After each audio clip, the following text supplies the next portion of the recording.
সুন্দরবনে কুখ্যাত ডাকাত মেস জাহাঙ্গীর বাহিনীর প্রধানকে অস্ত্র ও গোলাবারুদ সহ আটক করেছেন কোস্টগার্ড। প্রতিনিধি কাজী আতিক জানান, 12 মে মঙ্গলবার সকালে কোস্টগার্ড মিডিয়া কর্মকর্তা লেফটেন্যান্ট কমান্ডার সাব্বির আলম সুজন এ তথ্য জানান।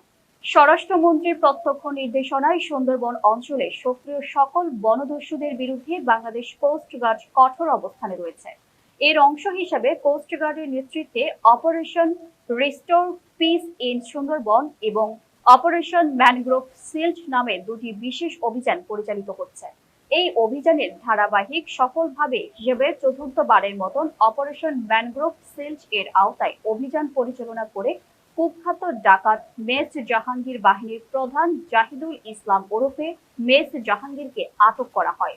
12 মে মঙ্গলবার মধ্যরাত 1টায় কোস্টগার্ড বেস মংলা কর্তৃপক্ষ দাকব থানাধীন সুন্দরবনে শিবসা নদীর আধাচাই ফরেস্ট অফিস সংলগ্ন কালির খাল এলাকায় অভিযান পরিচালনা করে দুইটি একনলা বন্দুক ও 5 রাউন্ড তাজা কার্তুজ সহ মেজ জাহাঙ্গীরকে আটক করা হয়। আটককৃত ডাকাত নড়াইল জেলার নোরাগাতি থানার বাসিন্দা। জব্দকৃত অস্ত্র, গোলাবারুদ ও আটককৃত ডাকাতের পরবর্তী আইনানুগ ব্যবস্থা গ্রহণের কার্যক্রম প্রক্রিয়াধীন রয়েছে।